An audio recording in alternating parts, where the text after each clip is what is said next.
اور اس کو کھینچ کر نکالتے ہیں. کہ مفہوم آپ پڑھتے ہیں والنازعات غرقا، قسم ہے ڈوب کر کھینچ کر نکالنے والے فرشتوں کی. تو وہ پھر کھینچ کر نکالتے ہیں اور اس کو لے کر وہ آسمانوں کی طرف روانہ ہوتے ہیں. تو آسمان کے محافظ فرشتے سوال کرتے ہیں یہ کون بدبخت ہے جس کو لے کر آئے ہو، اس کی بدبو سے تو ہم تکلیف میں آ گئے. تو کہتے ہیں جی فلاں بن فلاں. تو کہتے ہیں اس کے لیے کوئی حکم نہیں ہے ہمارے پاس، ہم دروازے نہیں کھولے. تو پھر یعنی ایک صدا لگوائی جاتی ہے، ظاہر ہے کوئی فرشتہ اس پر بھی معمور ہوگا، وہ کہتا ہے کہ اس کو اس کے مقام پر سجین میں پھینک دو. تو فرشتے وہیں سے اسے سجین میں پھینکتے ہیں اور سجین کے قید خانے کا جو مقام ہوتا ہے وہاں کے فرشتے اس کو وہاں پر پہنچا دیتے. تو یہ ٹرانسفر ہے جی، ٹرانسفر آف دا اسپرٹ. حقیقتاً موت وارد نہیں ہوئی تو عذاب قبر یا ثواب قبر چلے گا. کب تک؟ اینڈ آف ٹائم تک. جب تک اینڈ آف ٹائم نہیں ہوتا، قیامہ قائم نہیں. جس دن قیامہ قائم ہوگی پھر سب کچھ ختم ہو جائے گا، سب کچھ سوائے اللہ سبحانہ و تعالیٰ. پھر اللہ سبحانہ و تعالیٰ دوبارہ سب کچھ پیدا فرمائیں گے اور پھر اس وقت حشر قائم ہوگا اور جنت اور جہنم کا فیصلہ ہو جائے. تو یہی اللہ فرما رہے ہیں جو تمہیں دنیا میں لگ رہا ہے کہ تم بڑے بے نیاز ہو اور سب کچھ خود کر رہے ہو، چلو ایک دفعہ چھوڑ دو اس بحث کو کہ کتنا تم نے کیا کتنا اللہ نے دیا، چھوڑ دو. فائنلی تو میرے پاس آؤ گے، فائنلی تو میری طرف پلٹو گے، تب کیا جواب دو گے مجھے؟ کس طرح میرے سامنے کھڑے ہو، کیا شکل دکھاؤ گے، کس طرح فیس کرو؟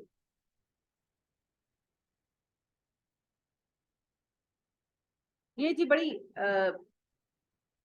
سنجیدہ حقیقت ہے، اسے ہم بھولے ہوئے. اسی کو بھولنے کی وجہ سے ساری خرابیاں ہمارے اندر پیدا ہو. جو میرے اندر ہے، جو کسی کے بھی اندر خرابی ہے، اس کا سبب اسی بات سے غافل ہو جس کی وجہ سے ہم بگاڑ کا شکار. وَمَنْ خَافَ مَقَامَ رَبِّكَ وَنَهَى النَّفْسَ عَنِ الْهَوَىٰ فَإِنَّ الْجَنَّةَ هِيَ الْمَأْوَىٰ. جو ڈر اپنے رب کے سامنے کھڑا ہونے سے اور اس نے اپنے نفس کو خواہشات سے روکا. اب خواہشات جب کہا جاتا ہے تو ناجائز خواہشات ہے، جائز خواہش سے یہاں کوئی مسئلہ نہیں. اس کا ٹھکانہ جنت الماوا ہے. تو ناجائز سے تو رکنا پڑے. ہاں جائز خواہشات پوری کریں، حلال کھائیں، آپ کے رب نے کبھی منع نہیں کیا، قرآن میں بار بار کہا کلوا من طیبات ما رزقناکم، میں نے جو پاکیزہ چیزیں دی ہیں کھاؤ پیو. شادیوں کی باقاعدہ ترغیب دلائی کہ شادیاں کرو، اپنی بیویوں کے ساتھ اچھا ٹائم سپینڈ کرو، اس پہ اجر بھی رکھا. تو جائز اور حلال چیزوں سے منع نہیں کیا گیا، لیکن حرام اور ناجائز چیزوں میں ملوث نہیں ہوئی. اور جائز چیزوں کو حاصل کرنے کے لیے ناجائز ذرائع اختیار. چند پابندیاں ہیں، ساری دنیا حلال ہے مومنوں کے لیے، چند حرام باتوں کو چھوڑ. تو بس ان چند چیزوں کو چھوڑ دیں، باقی سب کچھ کریں. تو اللہ فرماتے ہیں تم خود کو بے نیاز کیسے سمجھ سکتے ہو جبکہ ایک دن تمہیں واپس اللہ کے سامنے حاضر ہونا ہے. ارأیت الذی ینہا، اس بندے کو دیکھا جو منع کرتا ہے، عبدن ایک بندے کو، اذا جب صلی وہ نماز پڑھتا ہے. اس بندے کا رویہ دیکھا جو اس بندے کو روکتا ہے جو نماز پڑھتا ہے. اصل میں یہاں ایک گروہ کا کردار ہے، وہ کردار ہے دین سے روکنا. یعنی آپ نے پردہ کیا تو کوئی کہ پردہ کر کے تنقید مل جانا ہے نا، نماز پڑھ رہے ہیں تو اس پہ اعتراض ہو رہا ہے، قرآن کلاس دے رہے ہیں تو اس پہ اعتراض ہو رہا ہے. یعنی جو بھی آپ دین کے کام کی طرف بڑھ رہے ہیں اس پر اعتراض ہو رہا ہے. سود کی نوکری فرض کریں چھوڑ دی کسی نے تو سارے لٹ لے کر پیچھے پڑ گئے، اب گھر کیسے چلاؤ گے، اب یہ کیسے کرو گے. یعنی دین کے راہ پر چلنے کی کوشش کرنے والے کو روکنا، یہ سب سے بڑا گناہ. کافر ہونے میں بھی یہ شدید کفر کی علامت، جیسے ایمان کے درجے کفر کے بھی تو درجے ہیں، تو یہ بڑا ہی شدید درجہ ہے. تو خود تو چلنا نہیں، کسی کو چلنے بھی نہیں دینا. وہ کہتے ہیں نا کہ نہ کھیلیں گے نہ کھیلنے دیں گے، یہ وہ لوگ ہیں. تو اس کا سرخیل، اس کا سرغنہ جو تھا اس وقت بھی ابو جہل تھا. آپ دیکھیے غزوہ بدر میں بھی جب اطلاع پہنچی مکہ میں، اب آپ کو